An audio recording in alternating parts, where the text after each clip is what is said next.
pleasure to, one, thank you for joining us today and to welcome you to our 2020 virtual Vermont Summit of Cooperatives, Vermont Co-op Summit. It's great to be able to get together, if not in person, at least like this, and to share notes and stories and compare and do comparisons between what we've been experiencing and how co-ops are faring in these pandemic times.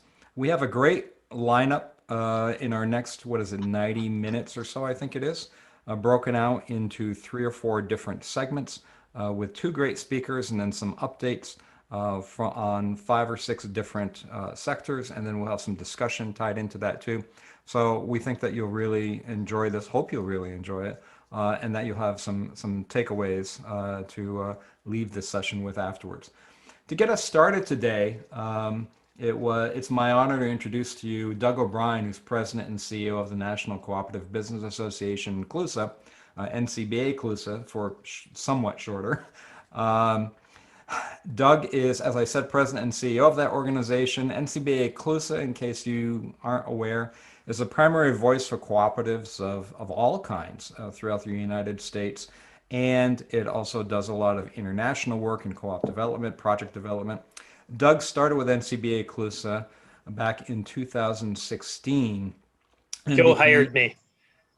Yes, I was honored and fortunate to be on the board of directors when Doug started in 2016 as Executive Vice President of Programs, and then assumed the role of President in January of 2018, which these days, Doug, with what we've all been dealing with, seems like just eons ago, but only a couple of years in reality.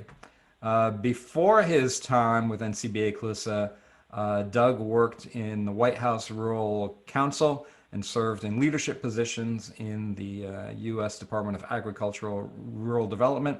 Also worked in both the U.S. House and the Senate, and worked for 2 governors. So you have quite a background, Doug, and quite varied. So we really appreciate you joining us today. And I forgot to mention, Doug comes to us from originally, way back before all of those things, comes to us from a farm family in Iowa. So has an agricultural background. And so thank you, Doug, for joining us. And we're looking forward to hearing from you for a while about, how co-ops elsewhere outside of Vermont are faring during these pandemic times. Yeah. Well, Joe, thanks so much for the invite, Matt. Thanks for providing me a bit of time here. And I'm going to keep my remarks fairly brief. We're at a good size here. I think we can have a conversation. Vermont is certainly one of those places that I look at from where I sit that has a particularly rich cooperative culture and cooperative community. And you lead in this space. So I'm interested in hearing from you and kind of what's going on and if I can answer any questions. But I will share just, and it's good to see a number of folks here who I know well. And really missed not seeing folks. We had our annual conference, the Cooperative Impact Conference, 2 weeks ago, and of course we did it virtual. And maybe we'll talk just a little bit about that conference and kind of what that felt like in this pandemic time. But so I'll just take, Joe mentioned, and Joe was a fantastic board member for 9 years. I believe he did 3 terms, Joe. I think so. And NCBA-CLUSA, so we got 25 board members, and they're from across the cooperative community, worker, food, ag, credit union, purchasing, housing. We do have, we have student housing right now, and the board goes across the board and to quite small to very, very big, and so it's a fantastic place to sit. And to be part of for lots of reasons. I actually, so today is an interesting day for me.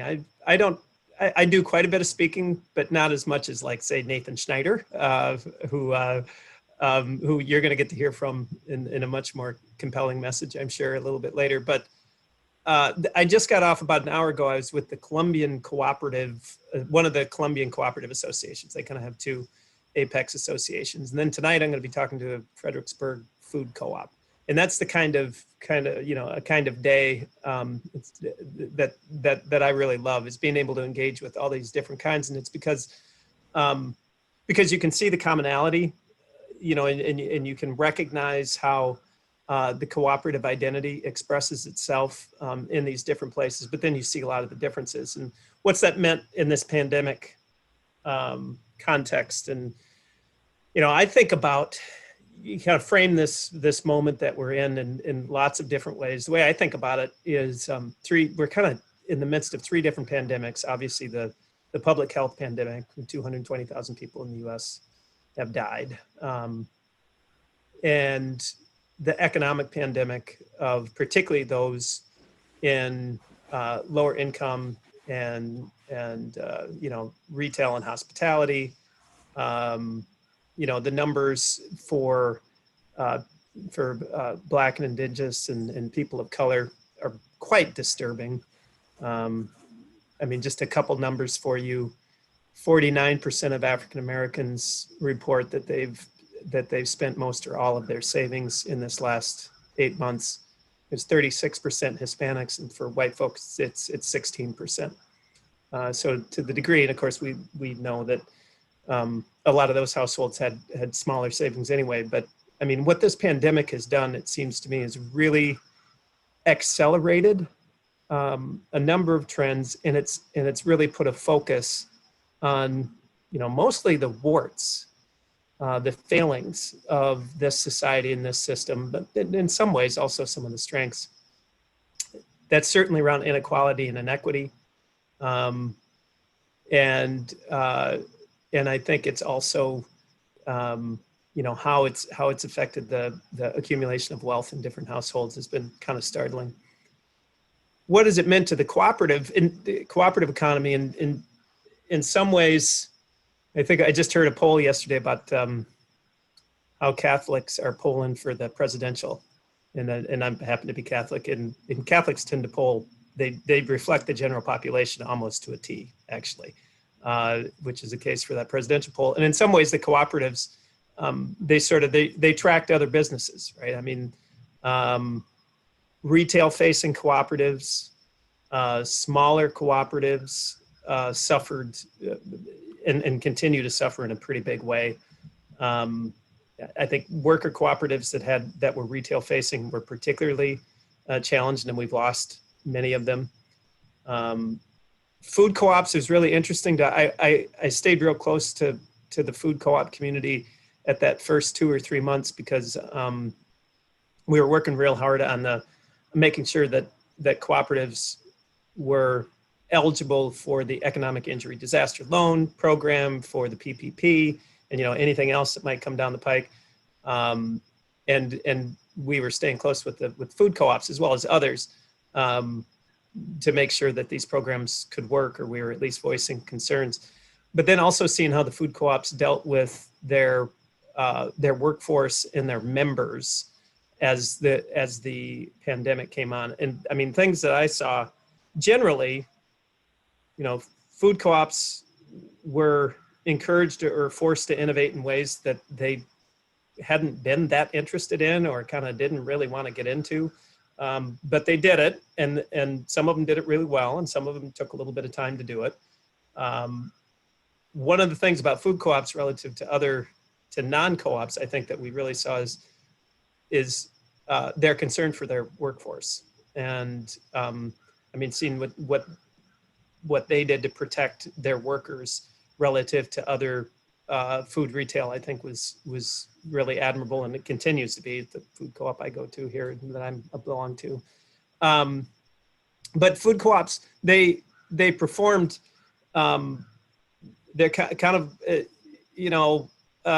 some of them did really, really well, and some of them didn't do that great. And it had a lot to do with how quickly they were innovating to kind of meet this moment. And then, I think things kind of leveled off. On some of a couple of the other sectors, I'll talk about two of the big sectors, agriculture and credit unions. and I mentioned that I think the pandemic accelerated trends. I think it's accelerating trends towards consolidation. Those are the two sectors that I see where consolidation continues to happen. And I think some of the smaller, those with less reserves in those sectors, things are, if it looked like they were going to head toward merging or possibly demutualizing, typically more merging, they're doing it more quickly now. So that can be of concern to many folks. Then we look at some of the other sectors, and like I said, they pretty much just track, how the rest of the economy did. The unique thing, and I'd like to say that it was universal and it was deep, but certainly I could see it, is that by our cooperative identity, that is obviously businesses that are owned and controlled by the people who use the businesses, they did. I think co-ops were more thoughtful about the way that they've navigated the pandemic economy. I think it's too early, although there's probably some early data that could indicate this. Co-op data is notorious in trying to access, but I think we're going to see that co-ops are more resilient. That's typically what we see relative to non-co-ops, a greater deal of resiliency through a crisis. And part of that is because the business is not designed for short-term gain, but it is designed for long-term sustainability. And part of it is that, there's just so much investment beyond financial investment of the members that they want that business to survive. And they're going to go to extraordinary lengths to make sure that it survives and it gets to the other side. And I think we're going to see that in this pandemic too. Kind of switching gears in terms of just how co-ops have fared, primarily financially, is how co-ops have met this moment around a renewed focus on racial equity. And of course, the brutal killing of George Floyd and Breonna Taylor and so many others. And it has been very heartening to see how the cooperative community kind of led and stood up and voiced their solidarity with communities of color, particularly African Americans. Again, this sort of theme of accelerating a trend. We have seen in the last 5 years, give or take, that cooperatives, like a lot of other businesses, are interested in diversity, equity, and inclusion. This last 6 months has accelerated that. Before the George Floyd incident, we had the Credit Union National Association adopting a resolution to adopt an 8th cooperative principle around diversity, equity, inclusion. We saw NCBA-CLUSA in October of 2019, in one of Joe's last meetings, actually, adopting a resolution that DEI become more express and understood in the cooperative identity.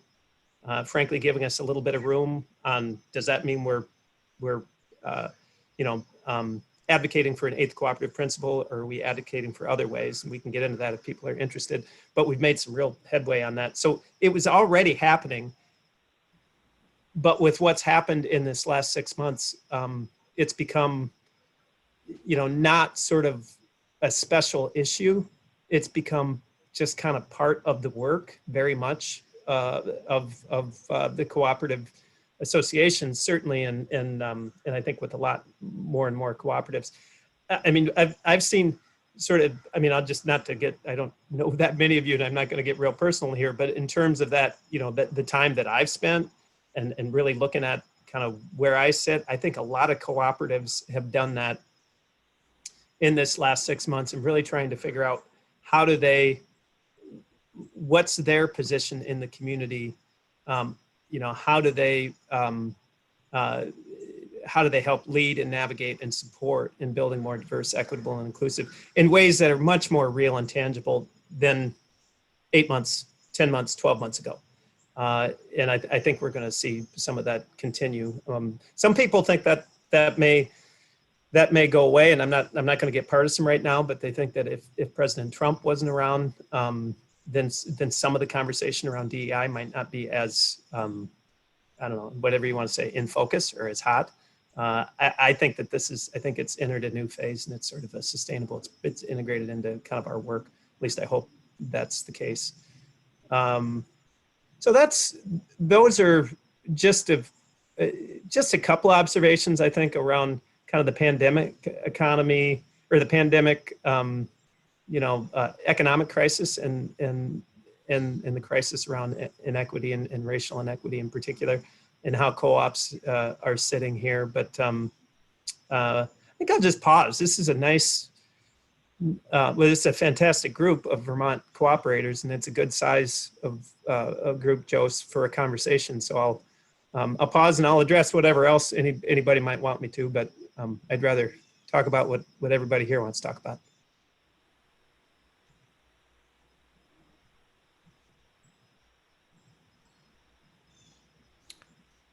So if you don't mind, Doug, I'll throw the first question out to you. Sure.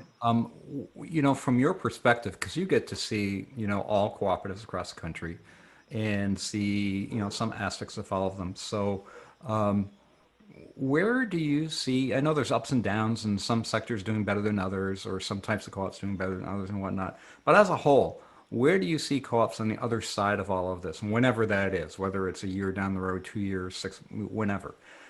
Do you see the like we did after the mortgage meltdown of 2008, 2009? Do you see more popularity of co-ops in general? Do you see them operating differently on a long-term basis, more financially stable, looking at the world differently? What's your perspective on all that?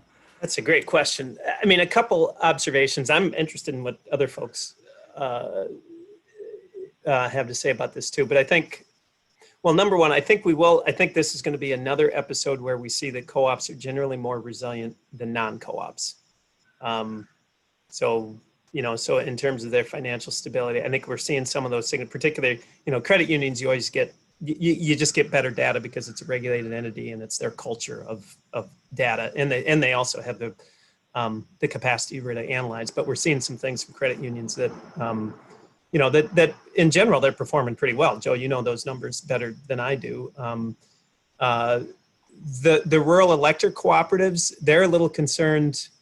They're just getting into a stage of so for, 8 months, most of them have been very, very lenient on those who can't pay their bills. And they've been that way either because of state mandate or because the board has chosen to do it that way. Many of those state mandates are lifting now. So a lot of, like, for instance, the rural electric cooperatives, they're making some hard choices right now on the financial viability of the co-op versus the real human suffering of a family that's going to lose electricity. And I think I think some of those hard choices, but in general, I think you're going to see the RECs making a choice of, towards concern for a community, and they'll come out real resilient. I think in general, people, and I keep bringing this up, but how the pandemic has accelerated or put focus on dynamics that were already there. I think, and I'll be honest with this group of folks, I have a hard time being objective with it. I'm trying to be somewhat objective, but I really think that people, and in particular those who are maybe in their 20s and 30s, whatever label you want to put on them, are more and more interested in something like the cooperative approach, whether they know co-ops or not. I think that more people in that age bracket, when they get exposed to cooperatives, they're very interested. And I think this COVID economy, which has laid bare some of the real problems with our current economic system, will only accelerate that. And a lot of those folks, the 20s and 30 somethings, they're really suffering, because they're got on the wrong side of having a decent job. or a stable job. And so they're really feeling it and looking for different systems. So it strikes me that co-ops should be on the ascent. We're certainly, as an advocacy association, taking off even trying to be objective, we are very focused on like this next congressional session and the next administration, whoever it is. Again, I'm not going to be partisan, but I think there may be a time for some pretty significant policy in terms of economic, if you call it intervention, and we think co-ops should be in the middle of that, and we're doing everything that we can to make that happen. So I'll stop. Thanks. Other questions or comments, folks, for Doug? Any reactions? I have a question for Doug, which is, so Doug, we're this group of cooperators from all sectors in one state. You're overseeing this national organization of co-op from all sectors. What would your fantasy be that we could do as a group? Because we're trying to figure that out, That's a great question, Bonnie. Thank you. Miss seeing you like a couple of weeks ago, Bonnie. So I'm on the cusp of having some conversations with different folks, both from credit union and rural electric cooperatives, on really trying to make concrete Principle 6, cooperation among cooperatives. And I know, either I know for a fact or I can only assume that many of the people on this meeting over the years that's been your dream too, or you've tried some things in terms of how do you get these, the different co-ops from the sectors to work together in really concrete ways. One of that's, one's a business case in terms of commerce. How do credit unions partner with food co-ops or RECs so that all of them get more business, essentially. So I mean, there's the business case, but then there's also the initiative either in the community, in the region, or maybe in the state, that all could come along and essentially advocate and move towards. So that, that's that's one of the next things that I'm really interested in is how can NCBA-CLUSA, how can groups like this put together really concrete strategies for co-ops working together to get some better outcomes for your communities. That's probably I got a bunch of other ones, Bonnie, but that's the first one on the list. No, I appreciate that.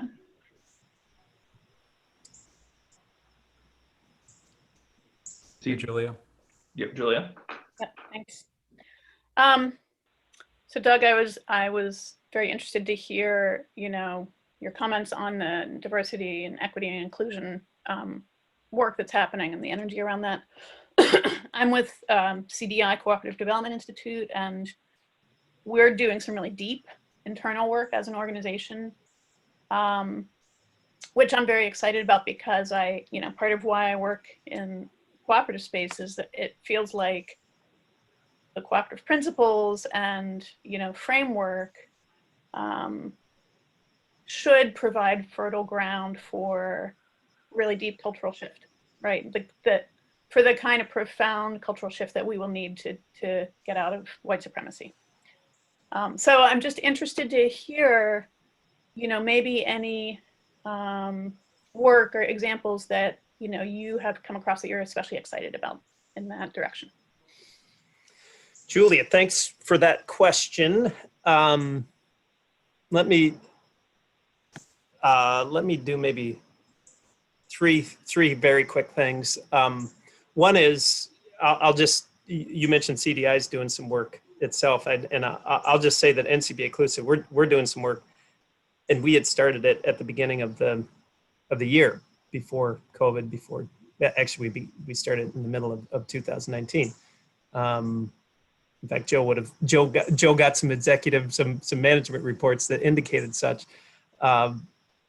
When we had about 70 people that work at our headquarters, and most of them do the international development work. So today we're in about 22 different countries. doing cooperative development, food security, resilience work. And so we got a pretty big back end operation for compliance and finance and business development beyond our domestic advocacy and public affairs work. I received a letter on April 14th of 2019 that included the phrase NCBA-CLUSA is not living up to its values. And it was from 14 women in our, in our office. And it also included a communication that they wanted to be part of the solution. And it very much sort of, it was a wake-up call, because I'll tell you, with my senior leadership team, I had already said that in 2019 we need to do some cultural transformation work, because we'd done a year and a half of very kind of nuts and bolts tactical kind of stuff, and it was time to kind of go back and put some energy into the staff and to empower them and get their voice. But this really put a fine point on it. Like, it's like, okay, now we know what we're going to do, and we engaged with the outside consultant. We did the assessment. A DEI team now has come up with a strategy. We're starting to move out with that strategy, and it's pretty fantastic and a little bit scary every once in a while. But being in a place that that rests in the cooperative identity, I think really does make it's just such a natural thing to do. It's not easy all the time, but it just is a thing that it's just a very conducive kind of thing. So I agree with you that cooperatives should really lead in this. This is something I've been writing about for a little while now. I try to attract all kinds of co-ops into the big tent of NCBA-CLUSA, big co-ops, small co-ops, all the different sectors. And when I'm communicating to some of the leaders from the big co-ops from the different sectors, one of the things I really try to impress on them is that cooperatives should give no ground on leading on diversity, equity, and inclusion. We should be the leader in every sector on that. And then sometimes we are, and we're just not talking about it. And sometimes we're not, and we got to be honest about that too. But it's one of our advantages, both a business and a cultural advantage that I think we really need to leverage these days. In terms of examples, well, one other thing I'll mention to you is that in the board proclamation last October from NCBA-CLUSA, it told the leaders, the board and management, to work with the cooperative community to make DEI more express in the cooperative identity. Cooperative identity, of course, this group knows, it's the definition, it's the cooperative principle, and it's the shared values. And is DEI there? If you study it, it's absolutely there. And particularly if you go into the guidance notes, it's like, yeah, it's there. But is it sufficient for today? And I think, frankly, I think we're coming to a place where it's probably not sufficient. The cooperative identity, the first cooperative principle, of course, voluntary and open, and it has a phrase of prohibiting discrimination on the basis of gender and race and other important factors. What I think we need to start talking about is not only prohibit discrimination, but co-ops need to invite and be inclusive.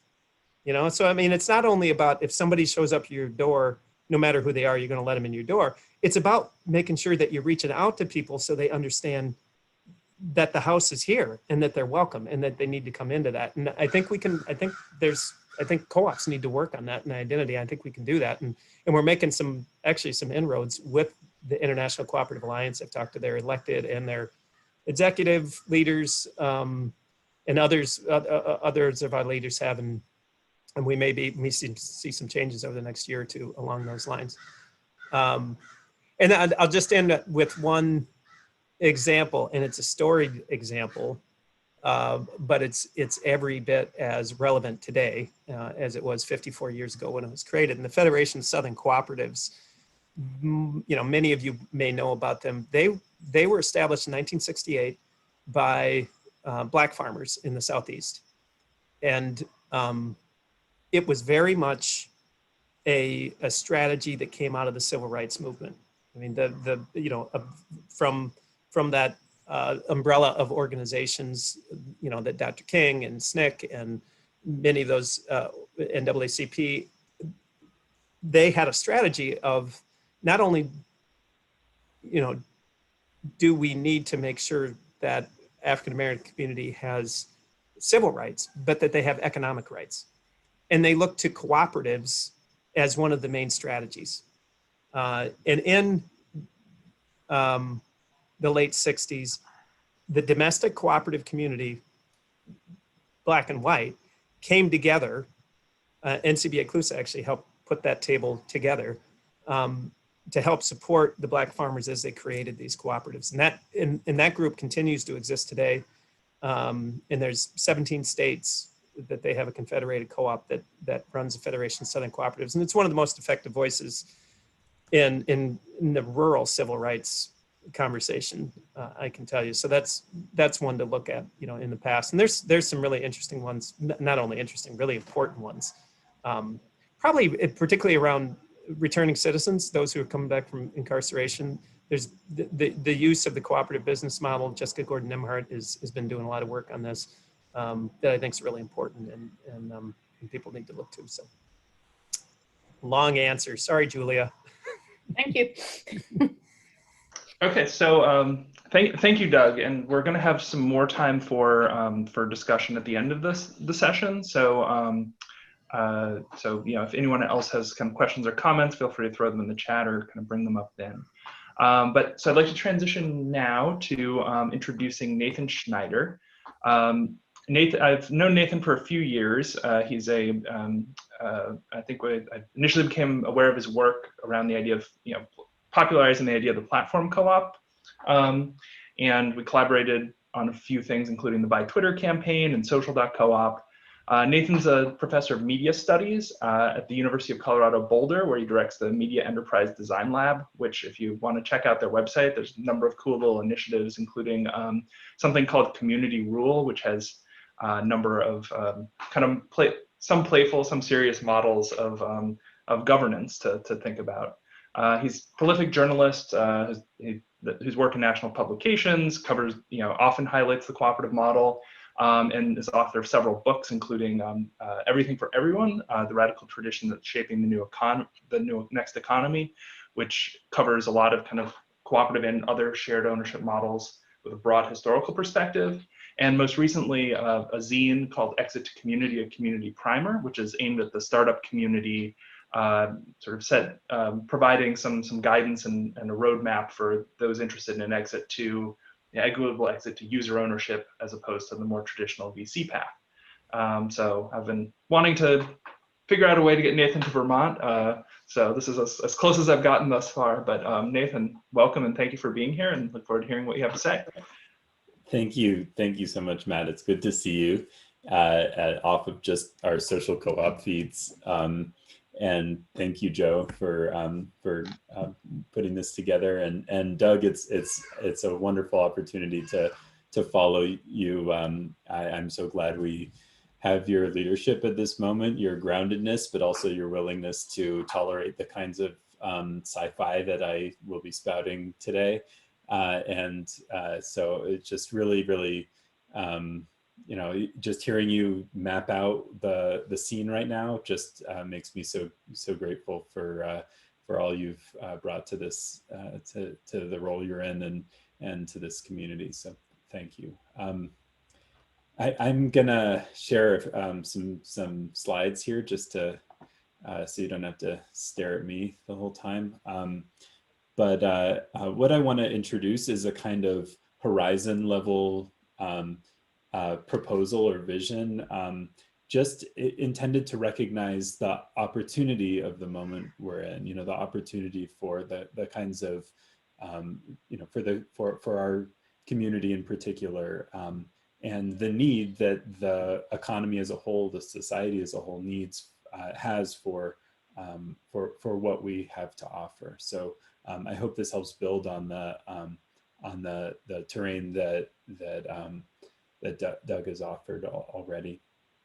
So there are three frames of reference I want to just put out at the beginning. One is that's in the title there, COVID, we have to consider the scale of the challenges we face and their immensity. And I think often the kinds of proposals we've seen for next steps in the cooperative movement, I don't think are quite ready for that challenge.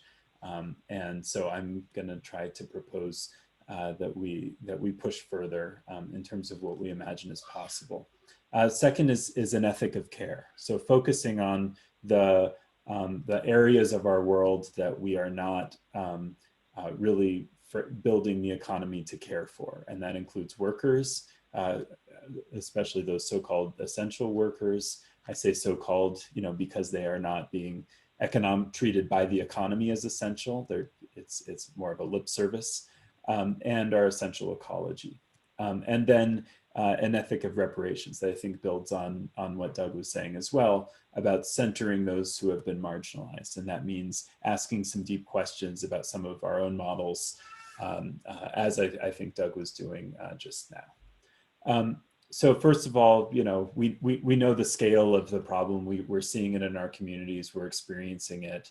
And as this has been, we've been working our way through this crisis, I keep thinking of the New Deal, a flawed, but really, especially for our sector, an essential moment.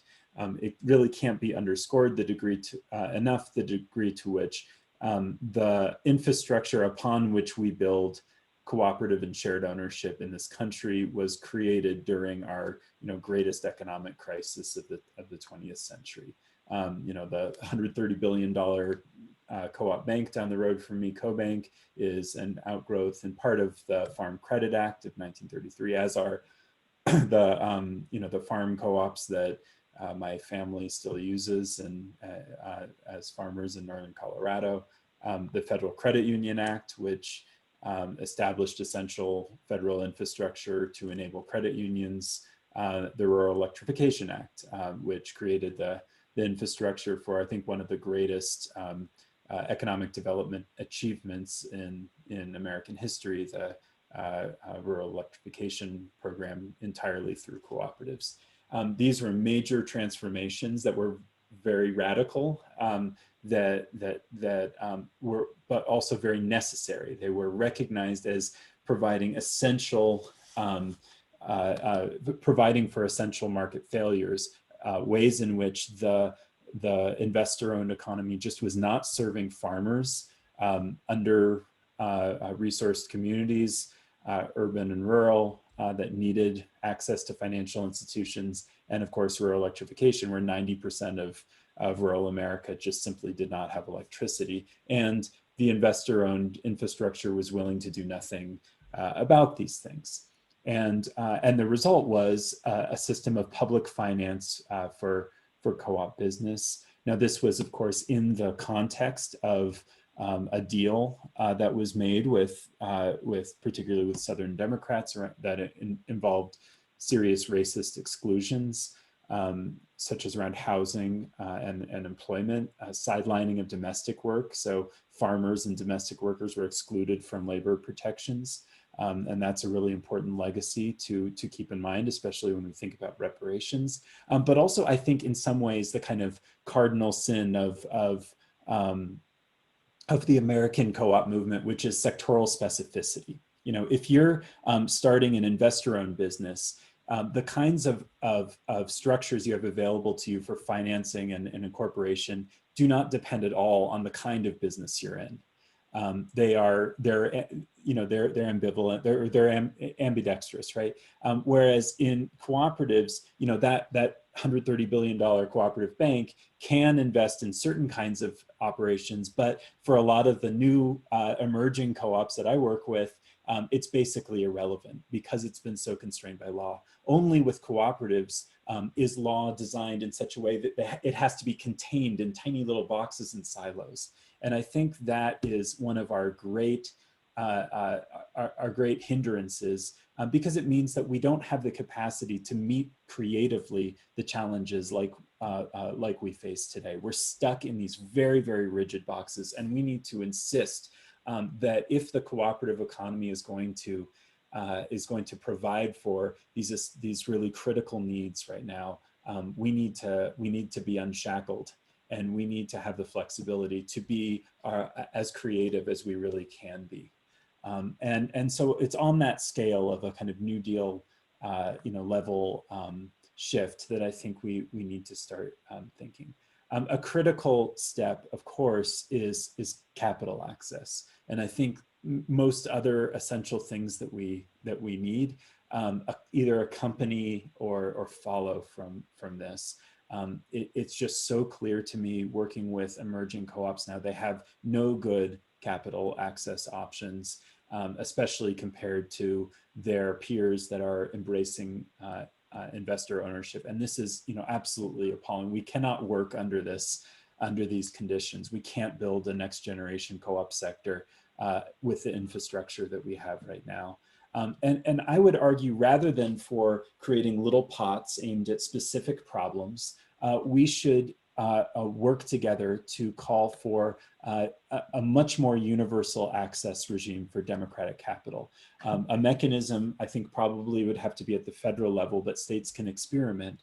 A mechanism that, perhaps through insurance or through guarantees, that enables the existing financial infrastructure, banks, credit unions, whatever form it take, maybe the public banks that are emerging, to lend to groups of people in a way comparable to what the ESOP strategy has achieved, but to apply some of that same capacity for financing to any group of people, whether they're trying to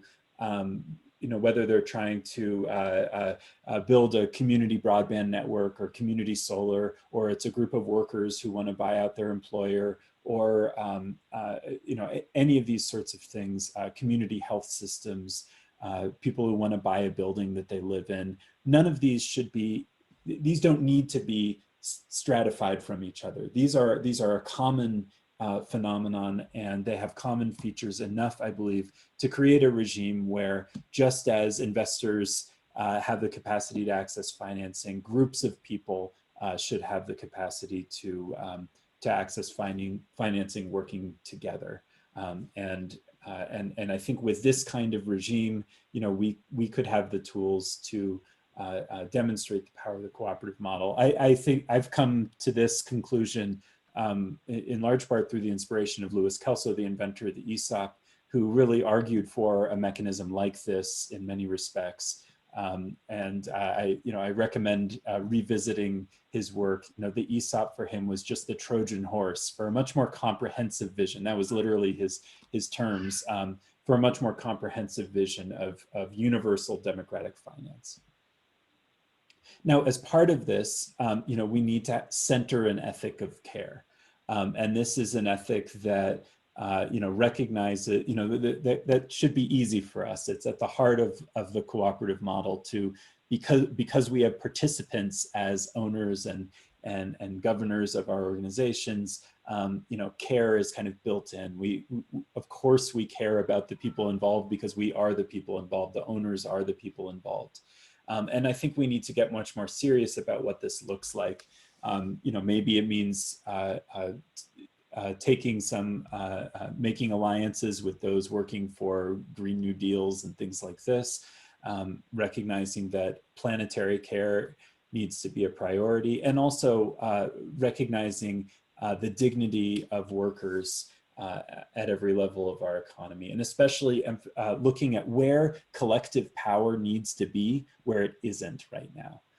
And this is a really critical question. For instance, the gig workers right now, many people are relying on to deliver groceries and other kinds of essential needs. Healthcare workers don't have the capacity for various reasons to collectively organize, and cooperatives could be a tool for addressing that. For instance, an offshoot of the SEIU in California, United Healthcare Workers, has made a really, I think, fascinating proposal at cooperativeeconomyact.org, proposing to essentially use the cooperative model to cooperativize the gig economy.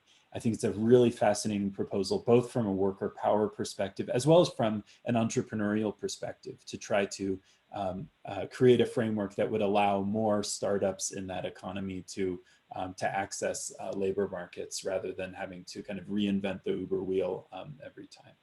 Finally, I want to turn to the question of reparations. I've been really motivated recently by, I think, a great cooperativist, a member of the Co-op Hall of Fame, Father Albert McKnight, a Black Catholic priest in Louisiana, who said in his kind of self-published book, Whistling in the Wind, what we need to do is to reinvent the cooperative idea. If ever the cooperative approach was needed, it is today. And this is explicitly framed in the context of racist inequality in this country. And I think, of course, the urgency of this point is especially great right now. And I, like Doug, think that this can begin with rethinking how we understand some of the cooperative principles, including that membership question that he was discussing. What I see among a lot of young people today is not just open membership, even not just inclusive, but actually anti-oppressive membership. So trying to use membership to create explicitly anti-oppressive spaces and to try to correct for oppression, historical oppression that we live in and inherit. And then second is member economic participation, which is a real, is a critical piece of cooperatives, but at the same time, it's a real problem if you're talking about communities that have a world in which some communities have tremendous wealth that they can invest, and some communities have virtually no wealth that they can invest. I think we need to be much more explicit and open about using cooperatives as a way to facilitate wealth transfers among communities to ensure that we are not expecting communities with no wealth because of historical disinheritance to self-finance and pull up their own co-ops by their own bootstraps. We need to use the cooperative model as a mechanism a vehicle for the kinds of wealth transfers that a reparations framework requires. So again, I'll just wrap up.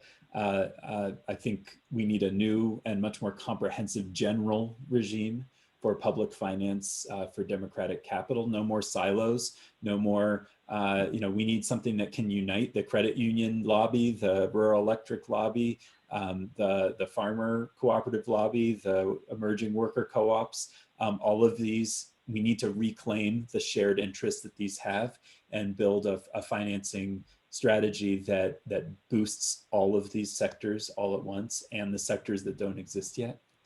Collective power around essential needs, recognize where collective power is missing in our society, especially for those who most need it, and apply the cooperative model there.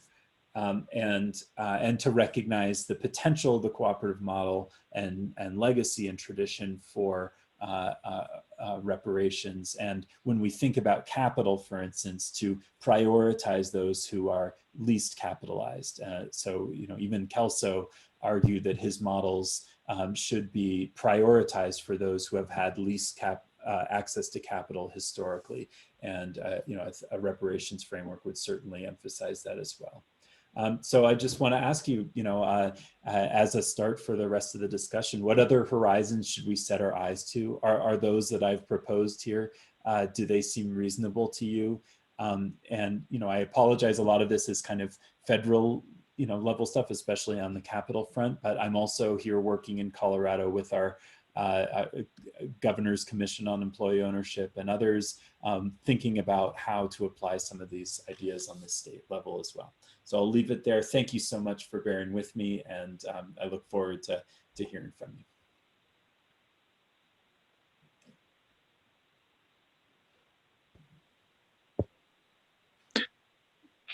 Thank you so much for that, Nathan. And sorry, my camera just changed as my computer is being a little weird right now. But so yeah, so if folks want to either put unmute and ask questions directly, or put a question in the chat, I think it would be great to to get some folks' thoughts on Nathan's prompt.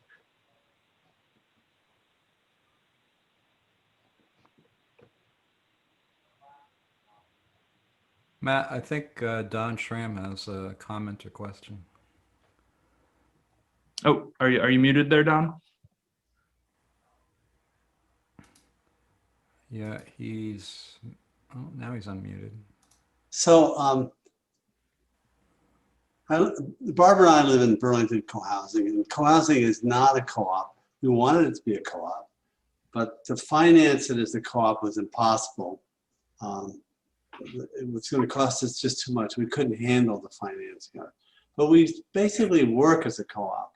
And so there's the first thing is that why can't housing get access to low interest capital? If you're going to create a co-op, you know, so we have to rely on the mortgage.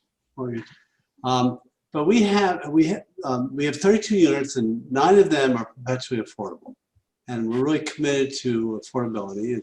And we want to add 7 more. We want to convert some of our market rate units to affordable units.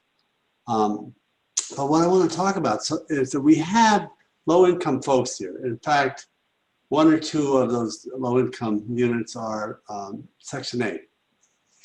And so when we do our budget every year, we do which creates our condo fees. We try to keep it bare bones. But then we add on top of that what we call a fair share budget. So basically, we brainstorm the things that we want to do, the extra things we want to do that are beyond the bare bones, and then people who don't have resources don't contribute to that, and people who do can. So we raise $8,000 or $10,000 a year to add a terrace on to improve our community. And there should be a way that co-ops could do something similar. In some ways, what happens is the co-op will ask members for loans. But I think that there should be another, sort of what we're doing at co-housing level, we should be able to do as co-ops that access a certain proportion of our members of co-ops have got more resources. And if given the opportunity and a vision, they would probably be willing to put that money up, either granted or make available low interest loans. So I just want to put that out.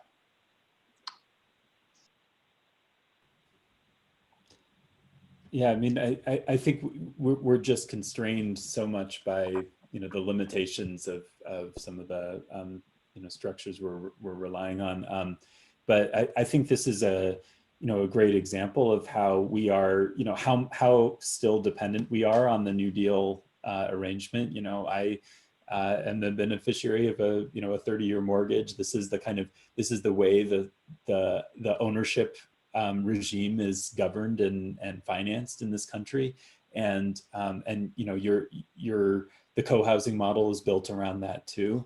And I think we need the space to be able to ask, is something that was, you know, drafted up in the 1930s, you know, still appropriate as the dominant regime today?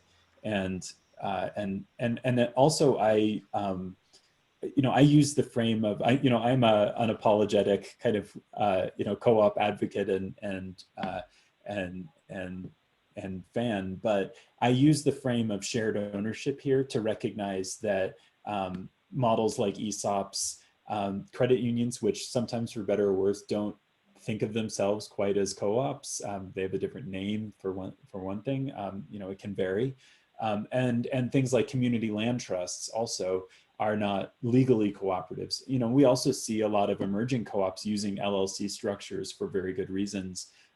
So to me, the challenge is to invite us into the opportunity to be creative with a variety of models. And, you know, the kind of thing that you're doing in your co-housing community, you know, should be unleashed, and should have access to financing in the same way. You know, my friends here in Boulder who are involved in the startup community, they get to be creative, but they have piles and piles of cash to be creative with, because in 1979, Congress changed the prudent man rule and allowed venture capital firms to have access to pension fund money.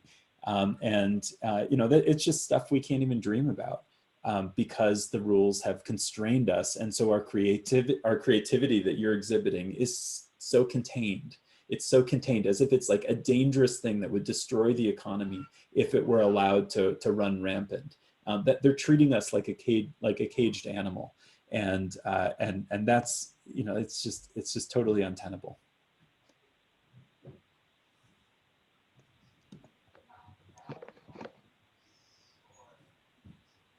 I feel like we could keep asking you questions, Nathan, and like seeking your reflections for a long time, but I do want to move us along to the next section if that's okay. And I don't know if you're planning to stick around the whole time, because hopefully we'll have time for more discussion at the end too. And I hope we'll be able to connect all these threads. Yeah, that sounds great. Thank you so much for your comments, and thanks to Doug as well. My name is Lane Fury. I'm with the Cooperative Fund of New England, here to say we do finance co-ops in Vermont and through the region, and we get creative about it. So I really appreciate a lot of the concerns and in the structures that Nathan's talking about. And that's a lot of what I spend a lot of my time thinking through for kind of the local context. I'm going to introduce, actually, we're going to go through, this is the sort of like Vermont state of co-ops section, state of Vermont co-ops.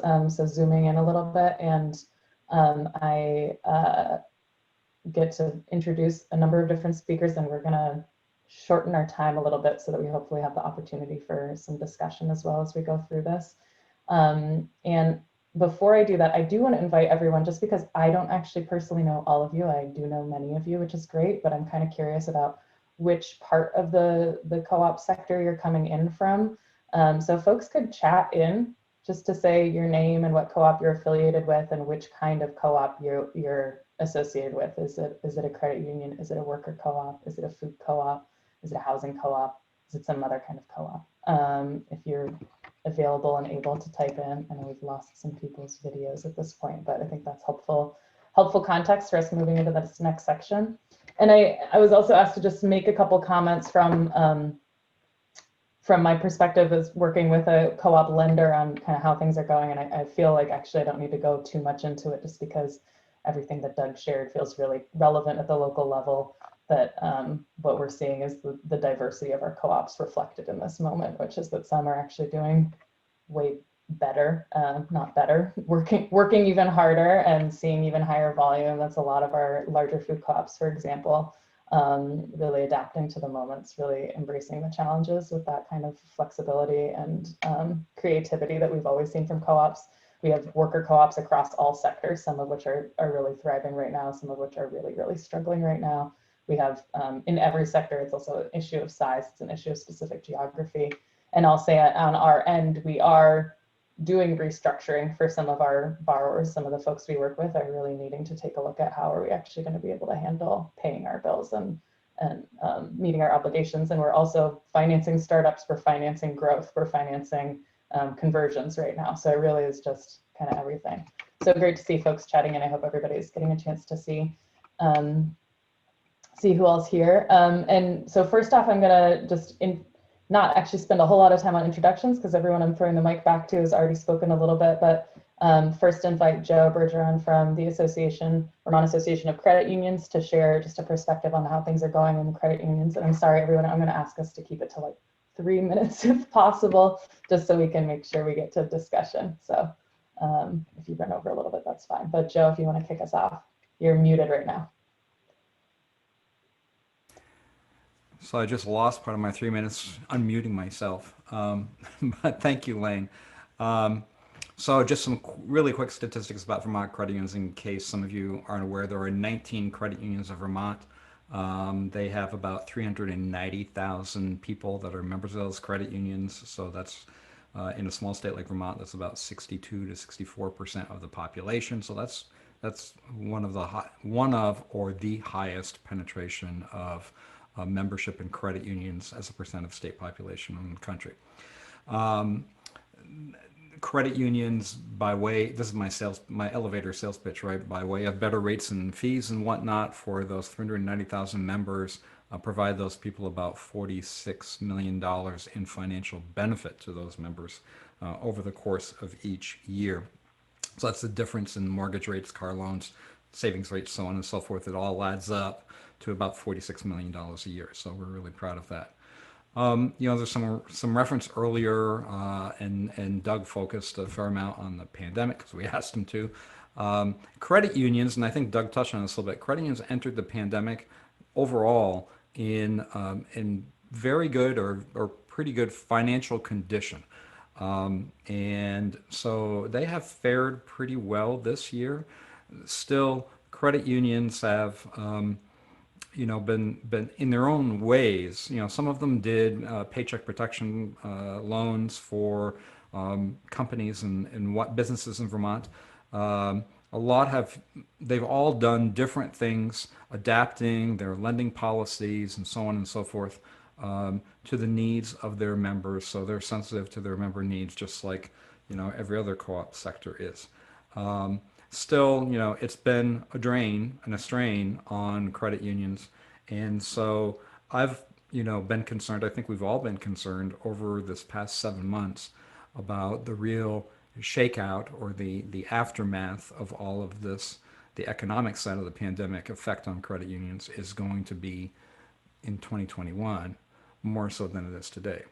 Not so bad probably as what we were forecasting, back in, say, April, because it's financial. The economy has gone financially a little bit better than what the economists were forecasting, but still, it's after all of the state and federal assistance programs are gone and behind us, and there's no moratorium on foreclosures or tenant evictions and so on and so forth, where the aftermath of all of those things is going to come to bear, if there is going to be an aftermath, and we've yet to find that out. But credit unions, like all of you, have had to adapt, and in Vermont, I think most, but not all, credit unions have their lobbies open. That was the first thing that happened. Credit unions closed down and closed their lobbies. Gradually, they opened lobbies again. Some still do not have their lobbies open. They are serving members either by appointment or through drive-up windows, or they installed, the ice cream kind of window in the side of their building kind of thing and whatnot. But I do view, as I think, again, Doug referenced, the pandemic as having been a bit of an equalizer among credit unions of all different shapes and sizes and resources and whatnot, in that everybody has to deal with the same issue and the same limitations, health limitations and so on and so forth. And so it has forced innovation among credit unions. And I think I was talking to one credit union CEO this morning, 90% of that credit union's workforce is at home, working remotely. And probably not all, but much of that is going to continue doing that on a permanent basis, most likely after we're on the other side of all of this. So I think there's going to be a lot of change that takes place, just as Doug was referencing earlier this morning. Anyway, that probably goes way beyond my 3 minutes lane, so back to you. Riley said 3 because I know everyone's going to go a little over, but thank you very much, Joe. Appreciate that overview, and you abbreviating it as much as possible. And we can, if folks want to chat in questions at any point in time for clarification or follow up, feel free to chat things in, and then we'll hopefully have time for some more Q&A discussions at the end. So just continuing to move us right along, we're going to throw it back to Matt. I don't know if your computer issues are resolved enough for you to jump back in and share about kind of what's going on with the work. Yep, should be good to go. Yeah. Matt Kropp with the Vermont Employee Ownership Center. Our role is to try to make it so that there's more worker ownership in the state, and worker co-ops are a big piece of that. So a few just kind of key points I'll hit on. First is, just when COVID hit, certainly compared to what Nathan was talking about, the kind of sectoral silos that happen, worker co-ops are probably the least sectorally siloed, because it's really about owned by employees. So there's a wide variety of things that they do. So some of the worker co-ops were, more on retail side, hit pretty hard, pretty fast, and others in things like, say, home construction have been, busier than they were before the pandemic, as everyone suddenly wants a home office and that sort of thing. So we had some initial conversations early on, kind of providing some support around PPP and EIDL and all the kind of navigating the federal situation and supports that were coming up. But from the perspective of, growing the number of worker co-ops, right now we have about 12 in the state. On the co-op conversions front, the idea of selling a business to the workers as a cooperative, things got pretty quiet for a couple of months following the pandemic first hitting. And then around the middle of the summer, I'd say a lot of business owners who've been sort of in a holding pattern started thinking about, okay, now I need to figure out what I'm doing. And so it feels like we've gone from having fewer than normal conversations to more than the normal number. And the other dynamic that's been interesting has been that we've really been seeing a lot more employee-initiated conversations. So previously, a lot of our strategy has been reaching out to business owners who are baby boomers who are thinking about retiring and having first the conversation with them. And then, if it reaches a certain point, we go to a conversation with the employees and more or less pitch them on the idea. But we've been seeing a lot more situations, both with employees who've been having conversations with the business owner and are looking for how do I put together an offer, and also groups of employees actually thinking about starting businesses as worker cooperatives as well. So an interesting example, and we're curious if we're going to see more depending on how the economy kind of sugars out, is a group we were approached by where the business owner decided to throw in the towel and offered to sell the business assets to this group of 3 employees for $5,000, along with a couple months of free rent from the landlord. And so it was a kind of a quick turnaround. They needed to give an answer within a few weeks. So they ended up deciding to roll in an LLC partnership, and then now they're kind of working on sort of structuring a co-op. Hopefully they'll come into being at the beginning of next year. But so that I think there's a potential that we're going to see more situations like that as the kind of the federal stimulus runs out and business owners are kind of facing the music, so to speak, around what does things look like next. So one final kind of point is an initiative that we've started putting together to try to provide some support in those types of situations. Is kind of in parallel to our revolving loan fund, a revolving equity fund, that the idea is it'll make patient non-voting equity investments as a dollar-for-dollar match with workers who are seeking to either buy out the business they work at or start a new worker co-op.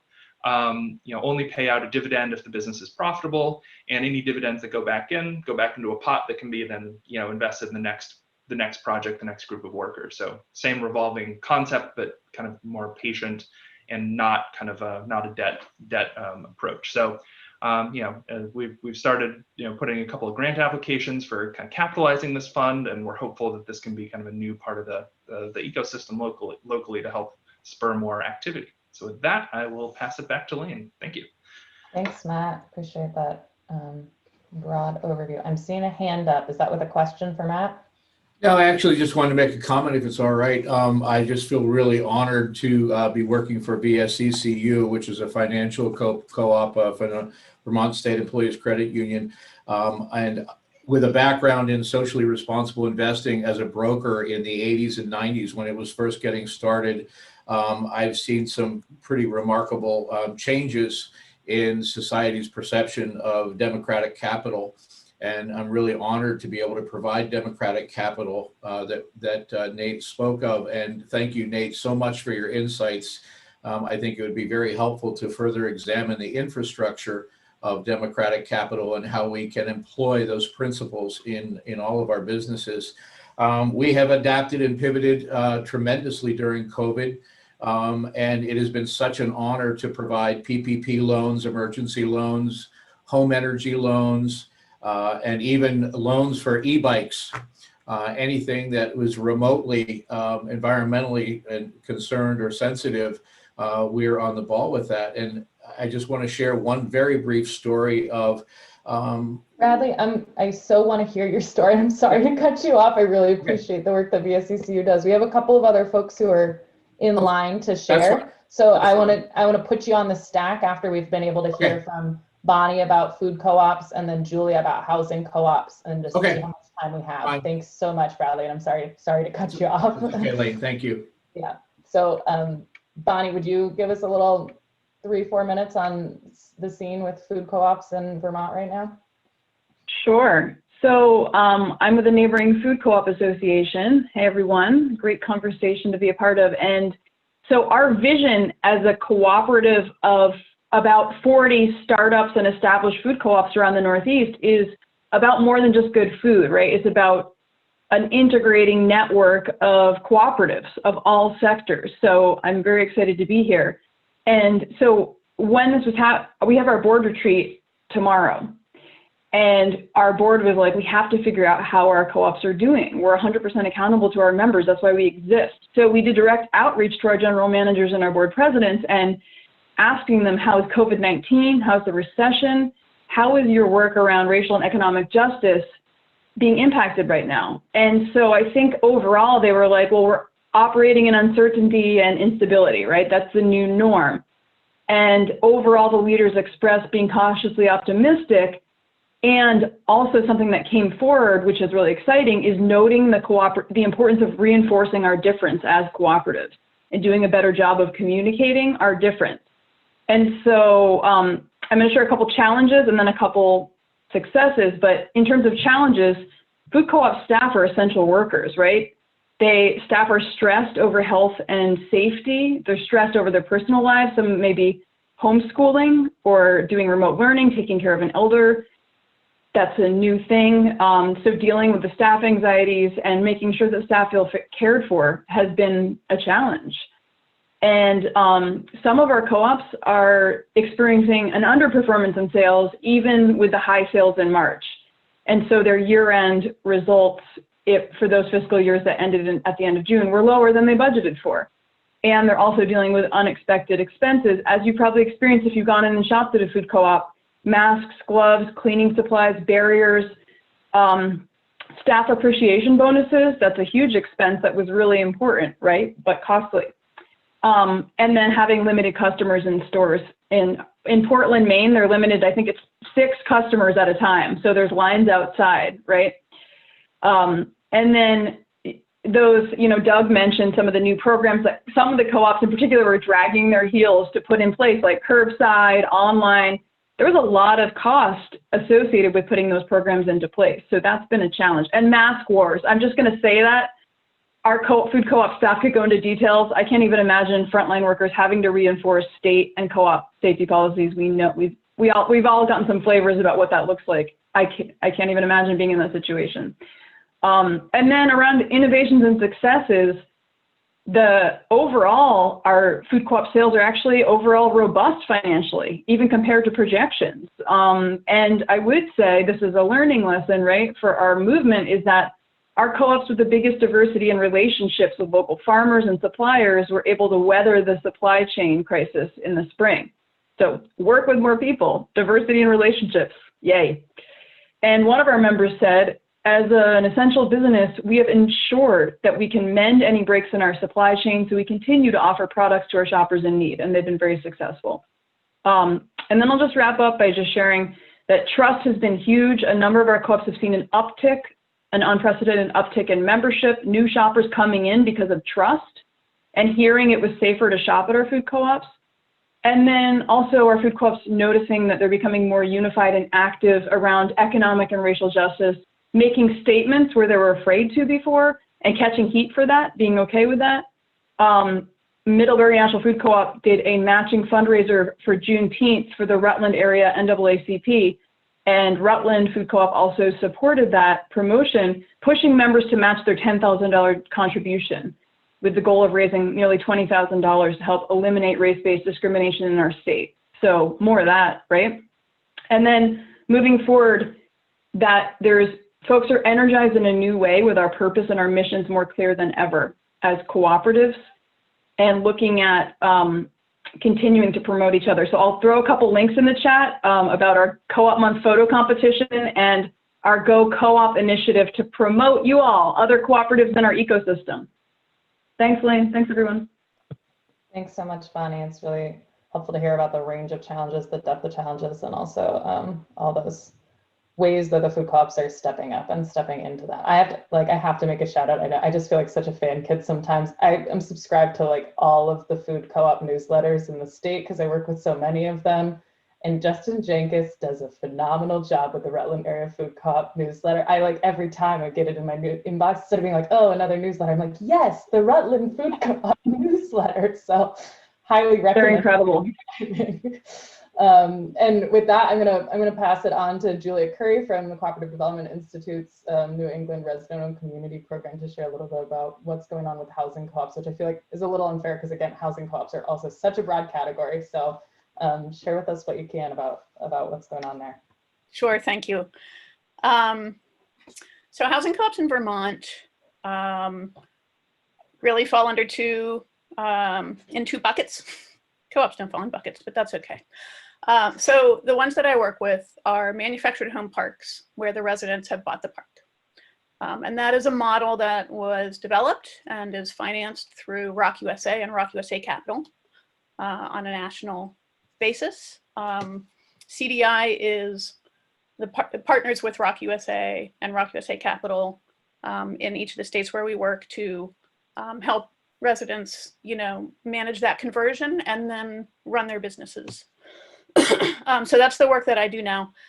The other co-ops in Vermont, the other sort of organized co-ops are one of the programs of Champlain Housing Trust. So those are limited equity, multifamily, essentially mostly apartment building co-ops in the Burlington area. So I'm not really going to talk much about those. I will mention, I think the issue of capital, of access to capital, just huge. Obviously we're talking about, acquiring, what we're doing is acquiring real estate. What Champlain Housing Trust does is, develop real estate typically. So we need money, right? And we are seeing in the pandemic, what we're seeing is actually quite a shift of restless capital into buying manufactured home parks. We are seeing prices when parks, come up for sale, we are seeing the prices going higher. And so the parks, here and typically around the country are what's called naturally occurring affordable housing, NOAH, right? And the Rock Capital's mechanism is a market mechanism for buying the parks. So now the residents are having to compete with these investors to buy their parks. And so the threat to the affordability is rising right off the bat, right? They often will have to increase their lot rents in order to cover their mortgage if they have to match these prices. So that's a big deal that we're seeing. Part of why that's happening also is that the parks have been pretty successful through the pandemic, certainly in Vermont. I can't speak for nationwide, but we have not seen much instability. We have not seen much loss of lot rents. Also, the state did provide a program for back rents that parks are making use of and residents are making use of, and that's been helpful. But even before that, we didn't see the level of arrears that we were afraid of. So, that of course makes them even more attractive to these investors. What else did I want to say about this? I guess just a couple of numbers. Currently there are 13 resident-owned parks in Vermont with almost 1,000 homes, right? The parks are, they really embody class stigma, right? The way that parks were developed and the zoning that led to where they're located and how they were developed. So this is, these are the physical artifacts of class stigma. And what we see, that meaning is that residents can buy their parks, but then the infrastructure is a huge burden, so they're able to preserve the affordability, but then it becomes at risk again when they need to fix infrastructure that was very jerry built or not maintained. So that's another huge capital demand that they face, that we're really racking our brains to help them solve while maintaining their affordability. The other challenge that we're seeing is the tech divide, right? So the people that I work with in these parks are just amazing. They blow me away with their work ethics, their dedication to their communities, the heart that they have for running their co-ops. And, a lot of them are really feeling the isolation because they have such limited tech access and tech skills. And this is really wrong. You know, one of the things that's wrong in this setup, and I appreciate, Nathan, your call out for, you know, bringing people like this into the center and resourcing them the way they need. I guess the one other thing I want to just mention is, and I'm going to put some links in the chat to different organizations, but you know, I did mention the internal work that CDI is doing, and I see cooperatives. I see so much possibility for working on ourselves, for working on in the internal level and the interpersonal level to really transform our cultures and our bodies, right? That this is what we need to do to exit from white supremacy culture, which really hurts us all, right? Which is damaging us all. And cooperatives provide an opportunity, and it doesn't happen magically, you know, for people to change how they relate to each other. The opportunity is there, the framework is potentially there, but we all enter into this space bringing dominant culture with us, right? So this is deep work and potentially slow work, maybe not always as slow as we expect, but I want to highlight it because, you know, we are reproducing, right, the values of dominant culture when we only talk about the money, we talk about the numbers, we talk about the technology, and we don't talk about behavior, right? So I just want to name that, and I'm going to include a link to something that many of you have probably already seen. It's a list of characteristics of white supremacy culture. It's really a touchstone for me in terms of thinking about, you know, what do we need to change, what can we change, and maybe how. So thanks.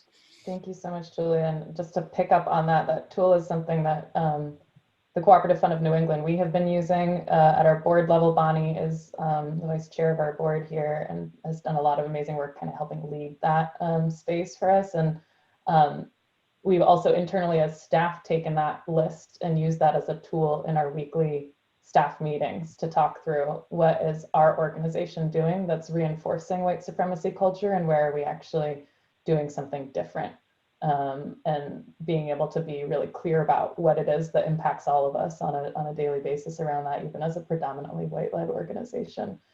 So I think just really powerful invitation for everyone, even as we often, I think in Vermont, kind of sometimes try to hide under a like, well, we're predominantly white state here, being able to really talk about, okay, well, what does that mean for us then? And not try to invisibilize what the impacts are for people of color who are living in the state and what's possible here. So I wish we had so much more time for discussion on all of these things. The question I was actually going to lead us in with to a Q&A session right now that I was hoping to comes from Ed Whitfield, who did a talk on reparations at the U.S. Federation of Worker Co-ops conference just a few weeks ago, asking the cooperative movement has the capacity to be very consistent with the whole notion of reparations, community self-reliance, freedom, and development. But the question is it doing that or is it doing something else? And I'm going to chat and actually also add the recordings. If you scroll all the way to the bottom, it's the second to last one. I really recommend taking the time and wanted to highlight the question of, you know, what is the Vermont co-op community response to these calls for reparations and how are we engaging with those? Because I know that some of the co-ops on this call and some of the co-ops in our state really are engaging with that. And I think there's also always more we can do as a co-op community. I know that we had hoped to be able to have more time for conversation and questions. I know Bradley had a story to share, but I am going to just turn it over to Bonnie to close us out now, unfortunately. And maybe we can. I'll throw one other thing out that if people are interested in staying on, because I'm kind of I'm the host for continued conversation. Like I'm happy to stay on for another 15 minutes if anyone's interested in kind of sticking around for after session coffee, so to speak. Great. Great. And for those of us who need to leave in the next 2 minutes, just want to appreciate the space that you took today to show up.